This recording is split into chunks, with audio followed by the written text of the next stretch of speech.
Hi hello friends, welcome to your channel. ముందుగా మన channel ఎవరైనా చూస్తున్నట్టయితే లైక్ చేయండి, షేర్ చేయండి, సబ్స్క్రైబ్ చేయడం మాత్రం మర్చిపోకండి. ఏంటోనండి మన కష్టాలు, మనకైతే ముక్కలేంది ముద్ద దిగదు. మనకైతే దేవుడు చాలా చాలా పెద్ద కష్టమే తీసుకొచ్చాడండి. అందుకే నేను ఈరోజు మనలాంటి వాళ్ళ కోసం గోంగూర ఒట్టి చేపల కర్రీ అయితే చేసేస్తున్నానండి. మనకి ఒట్టి చేపలలో చాలా రకాలు ఉంటాయి.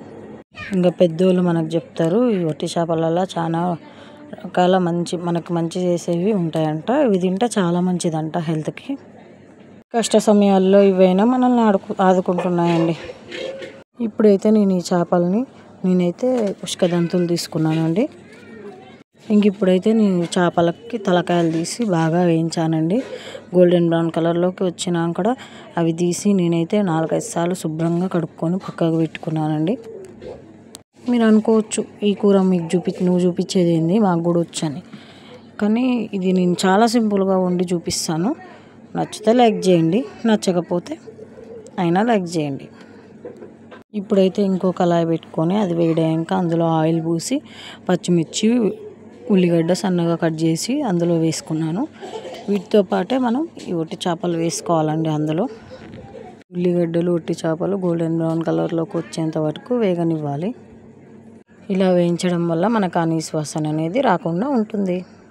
ఇప్పుడైతే ఇవి బాగా వేయించుకున్నాం కదా, ఇవి వేయించుకున్న తర్వాత ఇందులోకి నేనైతే 1 స్పూన్ వరకు అల్లం వెల్లుల్లి పేస్ట్ వేస్తున్నానండి. నేనైతే ఫ్రెష్గా నూరుకున్న అల్లం వెల్లుల్లి పేస్ట్ వేసుకున్నానండి. అట్లా ఫ్రెష్గా ఉండడం వల్ల మనకి ఫ్లేవర్ అనేది చాలా బాగా వస్తుంది.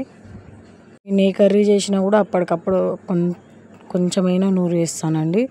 నాకు అట్లానే అలవాటు. ఇప్పుడు ఈ అల్లం వెల్లుల్లి పేస్ట్ కూడా మనకి గోల్డెన్ బ్రౌన్ కలర్లోకి వచ్చేంత వరకు వేగనిద్దాం. చూడండి ఈ విధంగా మనకి వేగిపోవాలి. ఇవి బాగా వేగిన తర్వాతకి మనకి గోంగూర కొంచెం పుల్లగా ఉంటుంది కాబట్టి మనం నార్మల్గా వేసుకునే కారం కన్నా ఇంకొక 2 స్పూన్స్ ఎక్కువ వేసుకోవాలండి. నేను నార్మల్గా 2 స్పూన్స్ వేసుకుంటాను. ఇప్పుడైతే నేను 4 స్పూన్స్ వరకు కారం వేసుకున్నాను. ఇప్పుడు ఇందులోకి కొద్దిగా పసుపు వేసుకున్నానండి. నేనైతే ఆ పసుపు వీడియో స్కిప్ అయింది.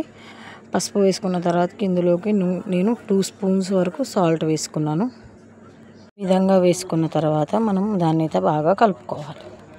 ఇదైతే మనకి కారం పచ్చివాసన పోయేంత వరకు వేయించుకోవాలండి మనం. చూడండి మనకైతే కొద్దిగా మగ్గిపోయింది. నేనైతే ఇందులోకి కొద్దిగా ధనియాల పొడి వేసుకుంటున్నానండి. ఫ్రెష్గా నూరి పెట్టుకున్న ధనియాల పొడి వేసుకుంటున్నాను. ఇది కొద్దిగా వేసుకొని నేనైతే ఇందులోకి ఒక చిన్న గ్లాసు వాటర్ పోసుకుంటున్నానండి. ఈ వాటర్ పోసుకోవడం వల్ల మనకి గోంగూర అనేది బాగా ఉడికిపోతుంది. ఈ వాటర్ కొద్దిగా మనకి ఫిషెస్కి ఆ మసాలా పట్టేంత వరకు వేగనివ్వాలి. ఒక 5 నిమిషాలు అలానే ఉంచాలి వాటర్ పోసి.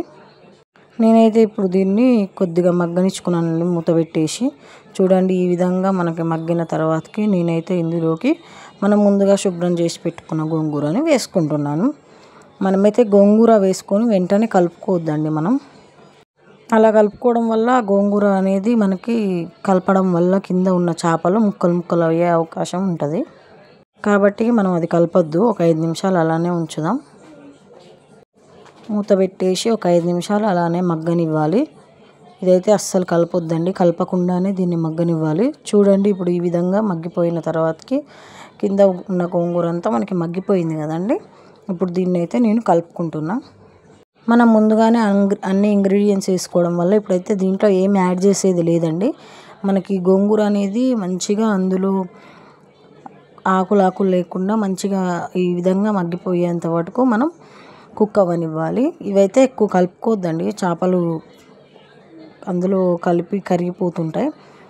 నార్మల్గానే పైన కలుపుకోవాలండి. నేను కలుపుకునే విధంగా కలుపుకోండి.